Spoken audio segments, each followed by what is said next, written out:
guys, welcome back to a new video tutorial. So today we're going to be doing some really basic HTTP brute forcing with a word list using a program called Burp. Now Burp does come pre-installed on Kali Linux and lets you do some of the basic functions of it. So the free version is all you're going to need for this video when we do this attack.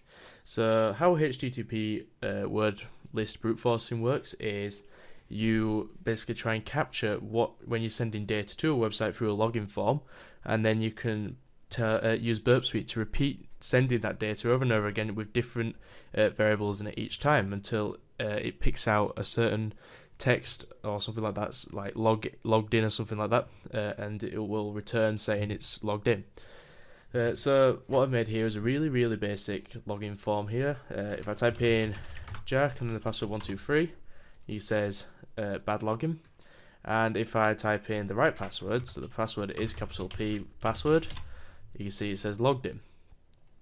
And everything like that works, everything's fine. I'm not going to do any video tutorials on this, it's just a very simple PHP login form, like I said, with PHP and MySQLi. So I'm not going to do a video on it because it's way too simple, and I don't want people to use this if they are ever going to make a login form, because none of it's encrypted or anything like that, but it will do for this video. So this is just hosted on my local host network here. You can see it's running on WAMP on my actual PC, and we're going to be brute forcing through the account.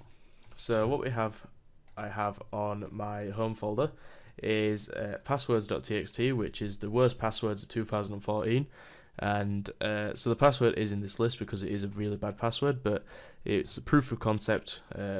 Darkcode.lst will also have that password in, but it will take far too long for just this video. So any popular word list will probably have the password in, but yeah, this is a word list based attack, so all passwords from a word list are tried until it eventually finishes through the file. So we've got Iceweasel open here. This is what I'm using. I didn't mean to do that. Go back.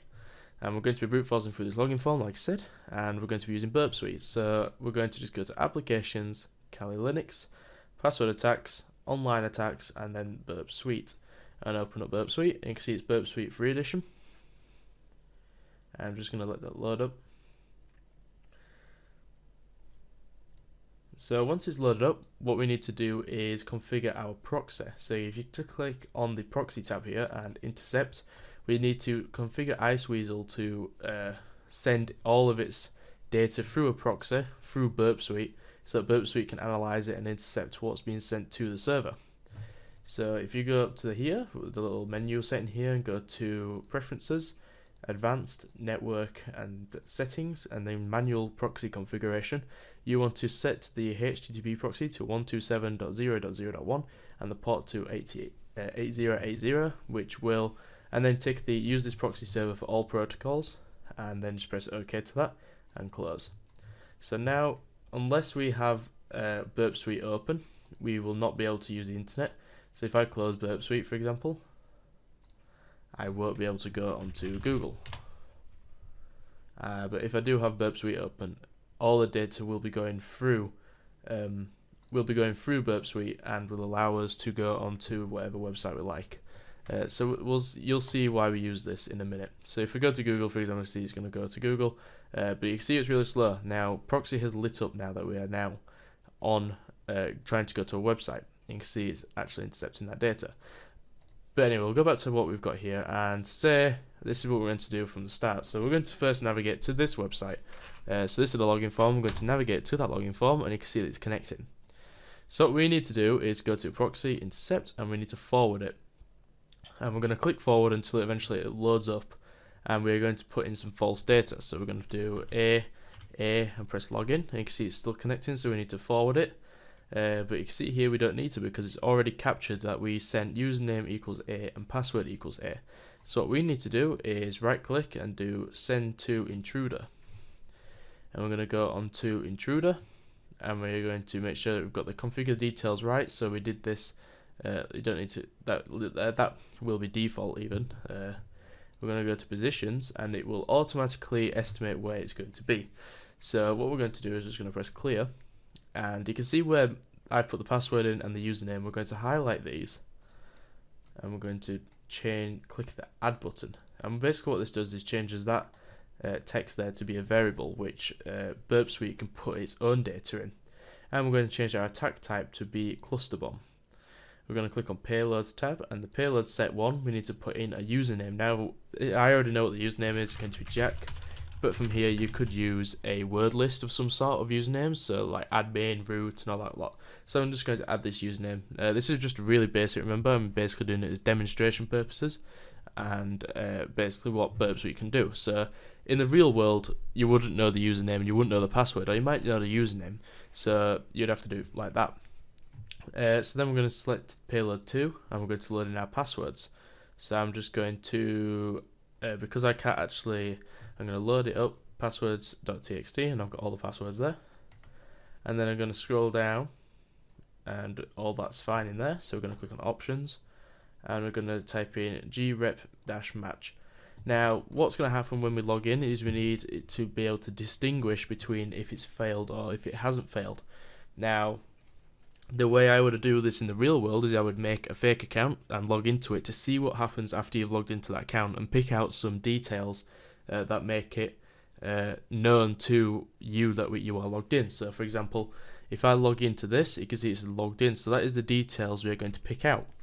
So Burp Suite can distinguish between if it has logged in or not. So I'm going to type in logged like that and just simply press add, and that is a simple string.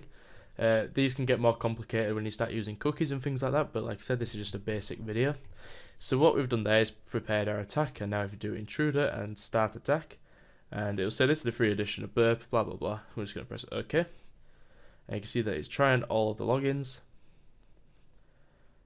So it's quite slow because, you know, it's not like Hydra or something like that, but you can do this attack on Hydra, but I thought I'd do this one on Burp Suite because it's a GUI based one, and it makes it much easier to explain to you what's going on. Okay, so it's almost finished logging in with all of these different passwords. And now, if I show you, it's got a tick here where it says logged. Now I'll show you what's happening. So if we do on this, if we click on any of these and we press response, and we can just make this a little bit bigger so we can actually see what's going on. You can see it's actually showing you what the HTML page was displaying, so you can see it says bad login. Now if I just show you again for proof of concept, if I log in, you can see it says bad login here. That was the wrong username and password. We're going to go back on this. Now we're going to click on this one. You can see it's logged in, so we have the password, which is password, and the username and Jack. So yeah, that is how you use Burp Suite to do a HTTP attack. So it's basically using Burp Suite to intercept data going from you to the server, and basically changing the username and password to be variables and allow us to insert our own data there, or rather using Burp Suite to insert its data there. So that is the end of this video tutorial. If you liked it, please like, comment and subscribe. Just before I say that, don't forget, if you want to carry on using it, remember to change your preferences back to no proxy so that you can browse as you like. So that is the end of this video tutorial. Please like, comment, subscribe if you enjoyed it. If you use GTA to buy your games, please use my referral link in the description. It will really help me out. If you've got any questions, please post on the forums. And if you want to know how to do this, welcome Jack, there'll be a link to that in the description. So I haven't actually been able to use this in that video, but basically whenever I open up Terminal, it says welcome Jack and it says welcome back, and then my website. So a link to that will be in the description on how to do that. It's just a little written guide I have done on the forums. So thank you for watching. Please like, comment, subscribe like I said, and I shall see you again in the next one.